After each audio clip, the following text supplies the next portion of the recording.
안녕하십니까? 네. 이렇게 뵈니까 우리 침례 받으신 분들 그리고 아직 침례 안 받으신 분도 이렇게 저녁 3일 저녁 예배에 나오셨는데요. 진심으로 환영하며 감사를 드립니다. 예. 오늘은 하나님의 아들 하나님 세 번째 시간으로 참 인간이셨다라는 제목으로 예수님의 인성에 대해서, 예수 그리스도의 인성에 대해서 좀 살펴보겠습니다. 먼저 지난주에 예수 그리스도는 하나님이시다라고 신적인 속성에 대해서 8가지에 대해서 살펴보았는데요. 예수님은 예수 그리스도는 하나님이시면서 또 오늘은 사람에 대해서 참 인간이셨다라는 부분에 대해서 조금 살펴보겠습니다. 먼저 우리 디모데전서 3장 16절에 있는 말씀 함께 읽겠습니다. 시작. 크도다 경건의 비밀이여 그렇지 않다 하느니 없도다. 그는 육신으로 나신 바 되시고 영으로 의롭다 하심을 받으시고. 예수님은 우리와 같으면서도 다릅니다. 예수님은 인성을 인간으로 오셨음에도 불구하고 우리와 조금 다른 부분에 대해서 오늘 좀 살펴보겠습니다. 예수 그리스도는 참으로 인간이시다라고 기본교리 3장은 정의하고 있습니다. 기록하고 있습니다. 히브리서 4장 15절에 있는 말씀 함께 읽어보겠습니다. 시작. 우리에게 있는 대제사장은 우리의 연약함을 동정하지 못하실 이가 아니요 모든 일에 우리와 똑같이 시험을 받으시니로되 죄는 없으시니라. 우리와 똑같은 인간으로 오셨습니다. 하지만 죄는 없으시다는 것이죠. 우리가 하나님처럼 우리가 예수 그리스도께서 완전하셨던 것처럼 우리도 완전할 수 있다. 물론 완전할 수도 있을 수도 있지만 매우 어렵습니다. 차이가 조금 있음을 오늘 좀 살펴보겠습니다. 오늘 새로운 사실을 한 가지 깨달았습니다. 보일러 AS 기사가 다녀갔는데요. 저희 집 보일러는 10분만 돌려도 24시간 하루 종일 방바닥이 따끈따끈한 그런 보일러인 줄 알았습니다. 그런데 이제 날씨가 따뜻해지면서부터 뭔가 잘못됐다 하는 것을 깨달았습니다. 1분만 돌려도 하루 종일 방이 따뜻하다 못해 뜨겁더라고요. 오늘 알았는데요. 그거 보일러가 그 안에 있는 그 회로 기판이 잘못돼서 1분을 돌려도 하루 종일 돌아갑니다.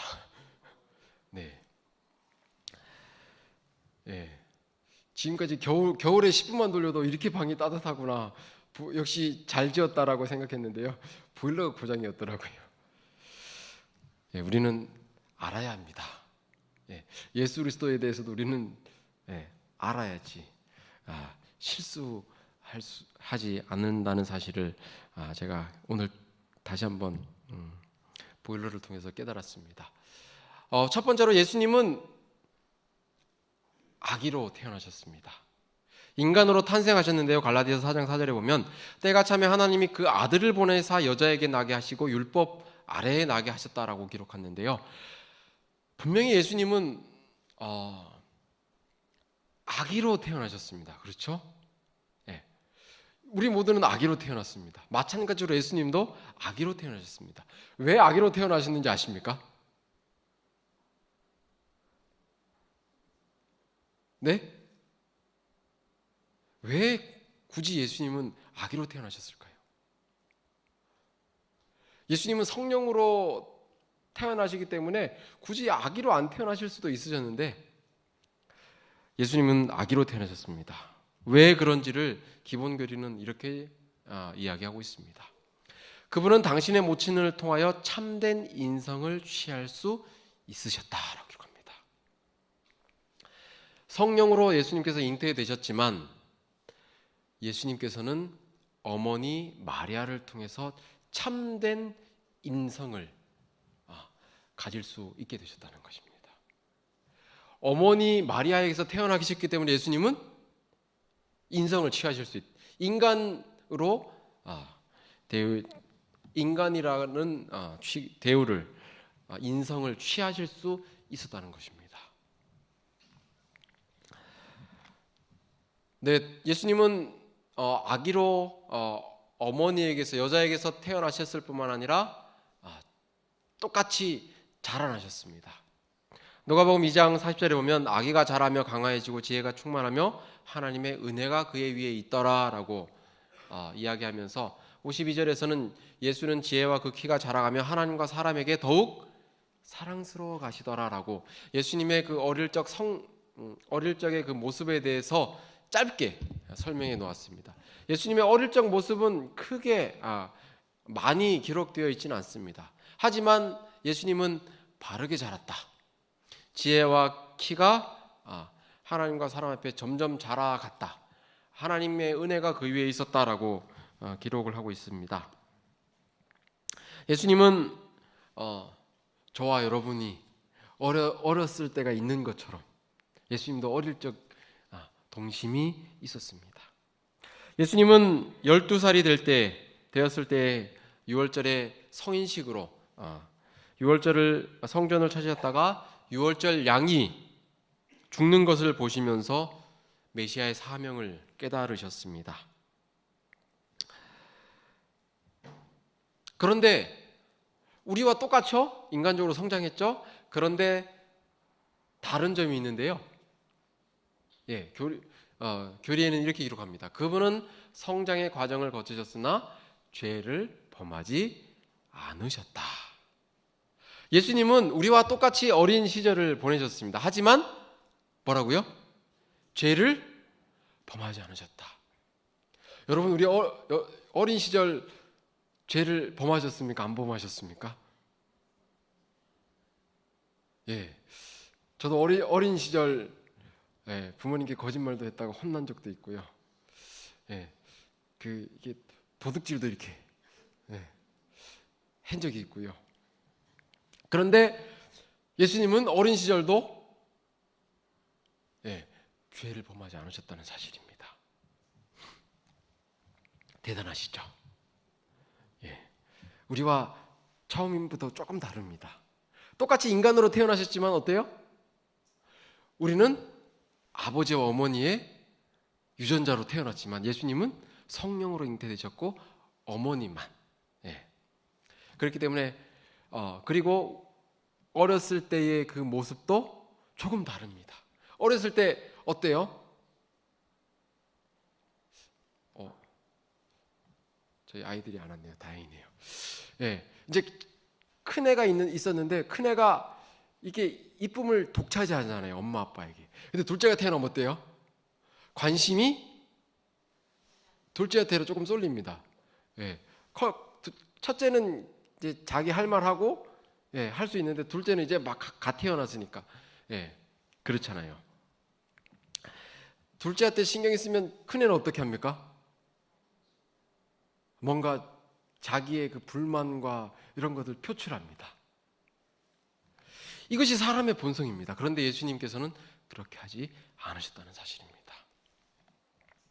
예수님은 우리와 동일한 인간으로 태어나셨다는, 그리고 인간으로 자라셨다는 부분을 두 번째로 이야기하고 있고요. 세 번째는 그분은 사람으로 일컬어지셨다라고 기록합니다. 우리 기본교리 48쪽에 있는 말씀 함께 읽어볼까요? 시작. 예수님이 당신을 지칭하실 때 사용하길 좋아하신 칭호는 77회나 사용된 인자였다. 하나님의 아들이란 칭호는 삼위 하나님 내에서 그분이 갖고 계신 관계에 관심에 초점을 맞춘다. 사람의 아들이란 칭호는 당신의 성육신을 통한 인류와의 결속을 강조한다. 예수님은 이렇게 본인 자신은 스스로를 인자라고 70 7번이나 77번이나 사용하셨습니다. 인자가 들려야 하리니. 이렇게 인자를 사용하신 이유는 예수님께서는 인간으로 오셨음을, 우리와 똑같은 성정을 가진 분임을 말씀하시기를 원하셨기 때문입니다. 예수님의 인간적인 특성은 기본교리에서 이렇게 설명합니다. 그분의 인간적 본성은 창조되었던 것이었으며 초인간적 능력을 소유하지 않았다. 예수님은 초인간적인 신적인 능력을 소유하지 않았다고 합니다. 이 말은 무슨 말이냐면 사람의 모든 과정을 겪으셨다는 사실입니다. 예수님께서는 우리와 동일하게 배고픔을 느끼셨고요, 채찍에 맞으셨을 때 아픔을 느끼셨고요, 또 슬픔을 느끼셨을 때는 눈물을 흘리셨다는 사실입니다. 예수님께서 그럼 이적을 베푸신 것은 어떻게 하셨을까요? 하나님께 기도하심으로, 하늘의 능력을 통해서 예수님께서는 이적을 베푸셨다는 사실입니다. 예수님께서 부활하시고 난 다음에 제자들도 죽은 사람을 살렸죠. 바울도 유두고를 살렸잖아요. 하나님의 능력, 성령의 능력을 통해서 그렇게 할 수 있었다는 사실입니다. 예수님은 똑같이 우리와 동일한 인간이셨음을 이야기하고 있습니다. 또한 기본교리 49쪽에는 그분은 영으로서가 아니라 신체를 갖고 부활하셨다라고 기본교리에는 설명합니다. 그 영혼 불멸, 사람이 죽으면 영혼이 하늘로 간다는 말을 반박할 수 있는 부분이 이 부분입니다. 예수님께서 영혼이 하늘로 승천하신 것이 아니라 육체가 하늘로 승천하셨습니다. 마찬가지로 우리가 하늘에 승천할 때는, 하늘로 올라갈 때는 우리의 몸이 부활하여서, 변화되어서 부활한다고 성경은 분명하게 이야기하고 있음을 우리는 잘 알고 계시죠? 우리의 몸은 부활해서, 몸이 부활해서 함께 하늘로 간다는 사실입니다. 예수님은 과연 얼마만큼이나 인간의 본성과 일치되셨을까요? 예수님은 죄 있는 육신의 모양이셨습니다. 예수님은 죄가 없으셨지만 죄 있는 육신의 모양으로 이 땅에 오셨습니다. 그래서 똑같이 배고픔을 느끼셨고요, 동일하게 수치와 이런 것들을 느끼셨다는 사실입니다.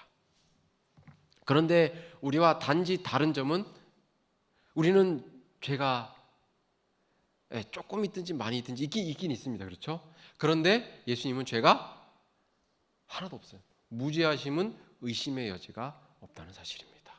예수님이 죄가 있으셨다면 저와 여러분 인류를 구원하실 수가 없다는 것을 여기서 보여주고 있습니다. 두 번째로는 예수님은 둘째 아담이셨다고 합니다. 첫째 아담 역시 사람이었습니다. 그렇죠? 똑같이 우리와 같은 본성이었는데요. 예수님은 두 번째 아담이셨지만 첫 번째 아담과 예수님은 조금의 차이가 있다고 합니다. 첫 번째 아담은 전혀 죄를 알지 못한 상태로 창조되었지만 예수님은 죄 있는 육신의 모양으로 탄생하셨습니다. 근데 죄가 처음에 시작할 때 죄가 없음은 동일한데요. 여기 마지막에는 이렇게 이야기합니다. 엄밀한 의미에서 현재 우리의 인성과는 같지만 죄는 없다. 그것이 예수님의 그 본성이라는 사실입니다.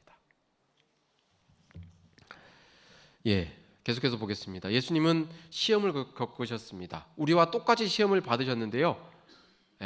그 시험을 받으셨지만 죄가 없으신 이유는 기본교리에는 이렇게 설명합니다. 끊임없이 하나님의 능력을 의지하셨기 때문에 죄는 없으셨다라고 합니다. 우리가 기도할 때 시험에서 승리할 수 있고 또 승리한 경험이 있으시죠? 기도했을 때, 기도하지 않았을 때 실패한 경험을 우리는 알고 있잖아요. 개인적으로는. 예수님도 마찬가지로 끊임없이 시험을 받으셨지만 하나님께 의지함으로, 승리하실 수 있으셨다는 사실을 우리와 똑같은 본성으로 설명하고 있습니다. 예수님께서 당하신 시험 가운데 우리와 다른 점이 있는데요. 신적 능력을 시험 당하는 것입니다. 당신의 신적 능력을 자기 자신을 위해 사용하고자 하는 시험이 있다고 합니다. 실제로 예수님은 사단이 시험했잖아요. 뛰어내리라. 그러면 천사가 붙잡아 줄 것이다. 정말 뛰어내리셨다면 천사가 붙잡았을 수도 있습니다. 하지만 예수님께서는 그렇게 하지 않으셨다는 사실입니다. 그런 거 있잖아요. 우리가 다 알고 있는데 하지 못하는 거. 다 할 수 있는데 못하게 하는 거. 그럼 얼마나 하고 싶어요, 그렇죠? 이것이 예수님께서 겪으신 큰 시험 가운데 하나셨다고 합니다. 기본교리는 또 이렇게 설명합니다. 그분은 하늘 공정에서 영예를 받으셨으며 절대적 권능에 익숙하셨다. 그분에게 있어서 인간의 수준을 유지하는 것은 인간이 자신의 타락한 본성에 처한 저열한 수준을 넘어서 신적 본성의 참여자가 되는 것이나 만큼이나 어려운 일이었다. 예수님은 영원 전부터 계셨기 때문에 다 하셨어요. 그가 12살에 자신의 사명을 깨달은 이후에 하늘에 있는 모든 것을 깨달으셨을 것입니다. 그리고 공생애를 시작하셨을 때 기도로서 하늘의 능력을 예수님께서는 베푸셨습니다. 그럼에도 불구하고 인간의 수준을 유지한다는 것, 얼마나 어려운 일이었습니까요? 예수님은 그런 면에서 역시 우리와 똑같은 인성을 취하셨다는 것을 이렇게 설명하고 있습니다. 예수님은 죄를 범하실 수도 있으셨을까요? 예수님은 죄가 없으셨잖아요. 왜 죄가 없을까요? 범할 수 없었기 때문에요? 아닙니다. 이렇게 이야기합니다. 기본교리 28, 71쪽에는 필립 샤프라는 그 신학자의 말을 빌어서 이렇게 이야기합니다. 그분은 시초부터 절대적인 범죄 불가능성 혹은 죄 짓는 일이 불가능함을 부여받으셨다면 그분은 참 인간 혹은 우리가 본받아야 할 모본이 되실 수 없었다. 예수님이 이 땅에 인간으로 오신 이유 중에 하나가 우리에게 모본이 되시기 위해서 오셨는데 죄를 지으실 수 없다면 우리의 모본이 되실 수 없다는 사실이고요. 또 카롤만은 이렇게 이야기합니다. 그분이 시험을 받은 역사적 사실은 아무 의미가 없을 것이다. 만약 예수님이 죄를 지을 수 없다면 예수님이 시험을 받으신 것은 의미가 없다는 것이고요. 또 히브리서 4장 15절에서 우리와 한결같이 시험을 받으신 자라고 표현할 한 말씀은 무의미한 것이 될 것이다 라고 이렇게 설명합니다. 분명하게 이해가 되죠? 예수님은 죄를 지으실 수도 있으셨지만 죄를 결코 짓지 않으셨다는 사실입니다. 예수 그리스도의 인간적인 본성의 무죄함입니다. 그분은 죄를 제외하고는 인류와 하나가 되셨습니다. 예수님은 죄인인 저와 여러분 그리고 인류를 너무나도 사랑하셨습니다. 그래서 이 땅에 오셨고 함께 섞이셨습니다. 그런데 딱 한 가지, 죄를 제외하고는 하나가 되셨다는 사실입니다.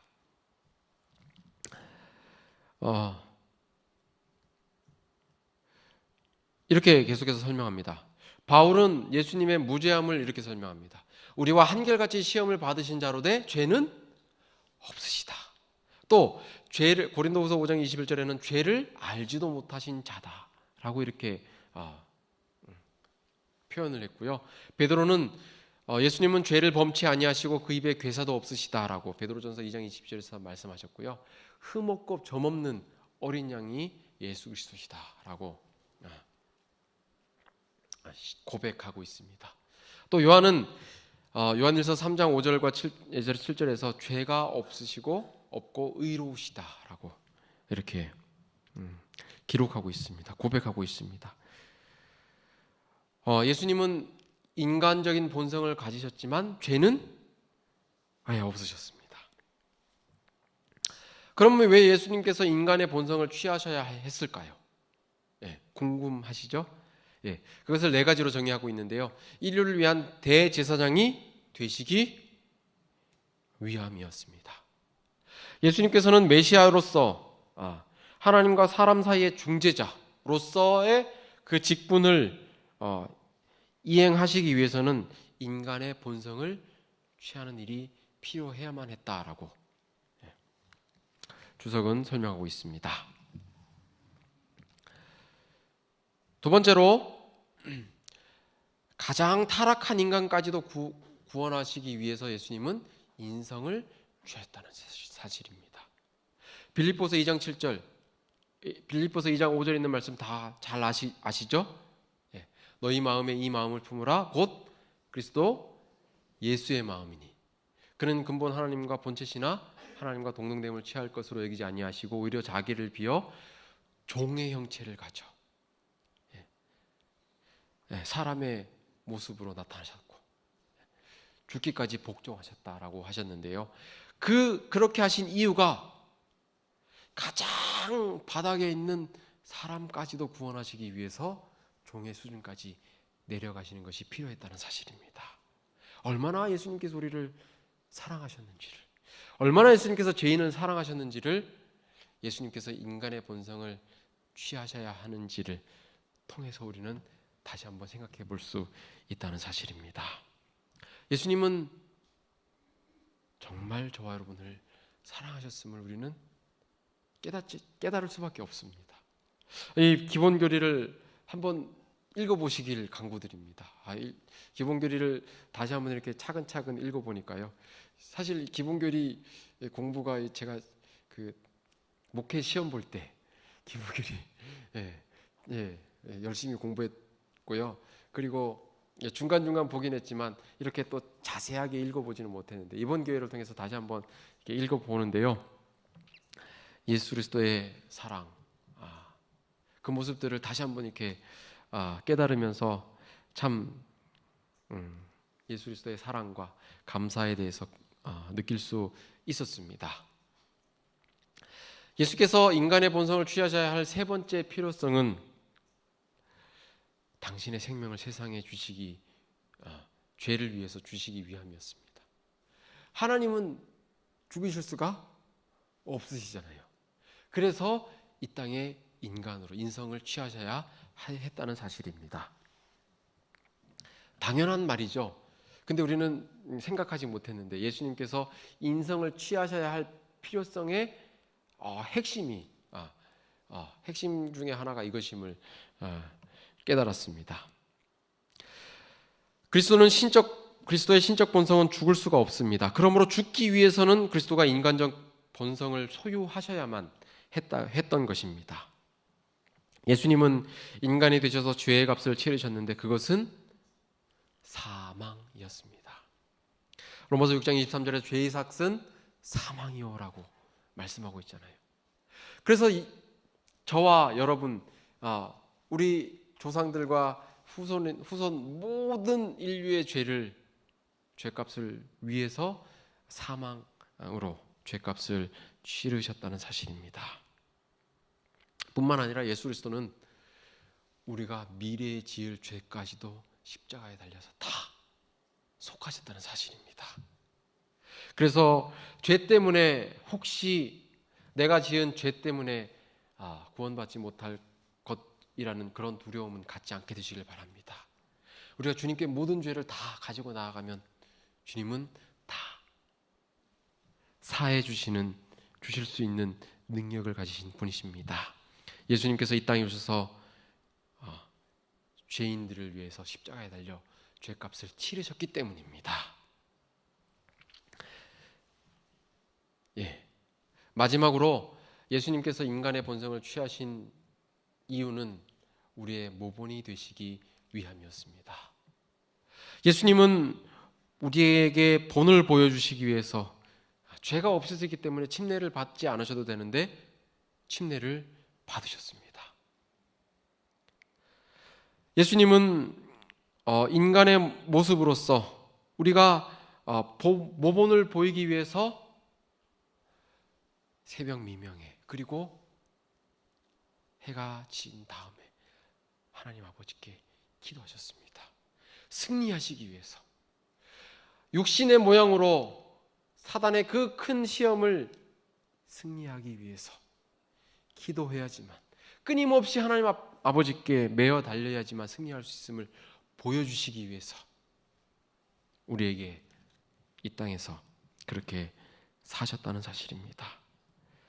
예수님은 우리가 어떻게 살아야 할지를 보여주시기 위해서 자기를 위해 살지 않으시고 사람들을 위해서 사셨습니다. 인자는 머리 둘 곳 없다는 그 말씀, 가룟 유다의 마음을 꿰뚫어 보시는 그 말씀이었지만, 그 말씀은 예수님의 모습을 그대로 드러내주는 말씀이었던 것입니다. 예수님께서는 우리의 모습을 예수님을 따라가는 그런 삶을 보여주시기 위해서 이 땅에서 인간의 모습으로 인간의 본성을 취하셨다는 사실입니다. 이 네 가지를 오늘 꼭 좀 기억하면 좋겠습니다. 다시 한번, 예수님께서 인간의 본성을 취하시는 이유는 죄로 말미암아 끊어진 하나님과 죄인인 인류 사이의 사이를 연결시키시기 위해서는, 이 메시아의 제사장의 직분을 감당하시기 위해서는 인간의 본성을 취하셔야만 했다는 사실입니다. 그래서 창세기 3장 15절에서 내가 너로 여자와 원수가 되게 하고 여자의 후손도 너의 후손과 원수가 되게 하리니 너는 그의 발꿈치를 상하게 할 것이요, 여자는 너의 머리를 상하게 할 것이라고 했는데요, 그 발꿈치를 상하게 하시는 그 장면을 예수님께서는 이미 내다보셨다는 사실입니다. 인성을 취하셔야만 그 죄값을 치르셨다는 사실을 아셨기 때문입니다.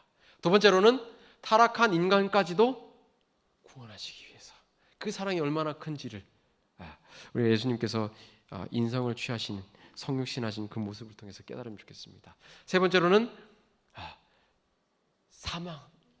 대속물로 주시기 위해서 인성을 취하셨다는 사실. 마지막으로 우리에게 모본이 되시기 위해서 인간으로 오셨다는 사실입니다. 예수님은 인간으로 오셨습니다. 그분의 능력 안에서 그분의 승리는 우리의 것이 될 수 있습니다. 예수님께서 승리하셨던 것처럼, 시험에서 승리하셨던 것처럼 우리도 승리하면 얼마나 좋을까요? 혹시 이 화가 아십니까? 밥 로스라는 화가인데요. 이게 이렇게 붓이 이렇게 왔다 갔다 하면 이렇게 그림이 완성이 됩니다. 이 그림 그리는데 오래 걸리지도 않더라고요. 동영상을 가지고 올렸다가 너무 길어가지고 한 20-30분이면 이렇게 설명해 주면서도 이 그림을 한 장 그리시더라고요. 그리고 끝에 이렇게 말합니다. 참 쉽죠? 이 화가니까 쉽죠, 그렇죠? 그런데 우리는 쉬워요, 어려워요? 제가 소원 중에 하나가 그림 잘 그리는 겁니다. 근데 너무 어려워요. 예수님께서 이 땅에서 승리하신 그 모습, 승리하신 것, 우리 눈에는 쉬워 보입니다. 왜? 예수님께서는 하나님이셨지만 하나님이 인간으로 오셨기 때문에 쉬워 보이는데 예수님의 모습도 결코 쉽지 않았다는 사실입니다. 예수님의 공생애를 한번 생각해 보시기 바랍니다. 우리가 겪는 모욕보다 더 극심한 모욕을 받으셨고요, 우리가 겪는 고통보다 더 큰 고통을 느끼셨고요, 우리가 보통 사람들이 죽을 때 이게 정신적인 고통에 짓눌려서 심장이 파열돼서 죽는 사람은 많지 않잖아요, 그렇죠? 예수님은 우리보다 더 큰 시험을 겪으셨습니다. 우리는 할 수 없기 때문에 못한다 하고 이렇게 예수님께 그냥 모든 걸 맡기는데, 예수님은 하실 수 있는 신적인 능력도 취하실 수 있는 분이셨지만 인성을 취하셨다는 사실입니다. 예수님께서 그 어려운 공생의 삶을 승리로 사셨던 것처럼 우리도 날마다 하나님을 의지함으로 예수 그리스도께 무릎 꿇음으로 예수 그리스도를 바라봄으로 예수님을 본받아서 이 죄악된 세상에서 그리스도의 향기를 나타낼 수 있는 저와 여러분들이 되시길 간절히 소망합니다. 그분을 바라봄으로 우리는 저와 같은 형상으로 화하여 영광에서 영광으로 영광에 이르게 될 것이라고 고린도후서 3장 18절에서 말씀하셨습니다. 히브리서 12장 2절에 보면 믿음의 주여 또 온전케 하시는 이인 예수를 바라보자라고 말씀하셨습니다. 우리가 바라봄으로 능력을 얻을 수 있고 바라봄으로 승리할 수 있음을 기억하시게 되길 바랍니다. 참으로 예수님은 우리를 위하여 고난을 받으시고 우리에게 본을 끼쳐서 예수님을 따라오게 하려 하셨습니다. 이것이 예수님께서 인성을 취하신 이유 중에 하나라는 사실입니다. 예수 그리스도께서 인성을 취하신 이유는 저와 여러분 때문임을 기억하시게 되길 바랍니다. 예수님께서 인성을 취하신 이유 자신은 전혀 생각하지 않으셨습니다. 오직 이 땅에 살고 있는 인류를 위해서, 그리고 저와 여러분의 구원을 위해서, 그리고 우리가 어떻게 살아야 할지를 본을 보여주시기 위해서 인성을 취하셨다는 사실을 오늘 깨닫게 되시길 간절히 소망합니다. 인류를 위한 예수님의 사랑, 이 브라질의 리우데자네이루에 있는 무슨 언덕에 있는 예수님의 상이라고 하는데요, 정말 예수님의 모습이 이와 같습니다. 우리를 향해, 죄인들을 향해서 팔 벌리시는 그 예수님의 모습, 그 죄인들을 품에 안으시기 위해서 인성을 쓰셨다는 사실입니다. 예수님께서 이 땅에 오신 그 공생애를 다시 한번 오늘 저녁 묵상하며 생각하고 또 바라봄으로써 다시 한번 예수님의 사랑에 감동하고 예수님을 따라갈 수 있는 저와 여러분들이 되시길 간절히 바라면서 오늘 말씀을 드리겠습니다. 마치는